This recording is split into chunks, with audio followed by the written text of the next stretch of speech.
آج میں آپ کو ایک ایسی بات بتانے جا رہا ہوں جس پر آپ عمل کر کے اپنی اور اپنے خاندان والوں اور اپنے دوستوں کی زندگی کو بہتر بنا سکتے ہیں، با اخلاق بنا سکتے ہیں۔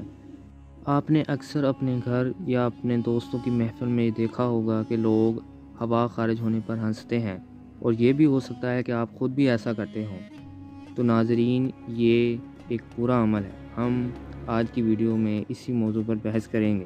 سیدنا عبداللہ بن زمعہ رضی اللہ تعالیٰ عنہ سے مروی ہے کہ انہوں نے رسول اللہ صلی اللہ علیہ وسلم کو خطبہ دیتے ہوئے سنا، اور آپ صلی اللہ علیہ وسلم نے خطبے میں پیغمبر صالح علیہ السلام کی اٹھنے کا اور جس نے اسے قتل کیا تھا اس کا ذکر فرمایا۔ پھر عورتوں کا ذکر فرمایا، تم میں سے کوئی ایسا نہ کرے کہ اپنی بیوی کو غلاموں کی طرح کوڑے سے مارے اور پھر شام کو ہی اس سے ہم بستر ہو۔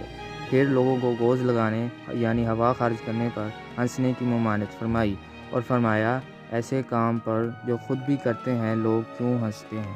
اس حدیث مبارکہ کے آخر حصے میں نبی اکرم صلی اللہ علیہ وسلم نے قیامت تک کے لیے ایک بات کو واضح کر دیا ہے کہ ہوا خارج ہونے پر ہنسنا ناجائز ہے۔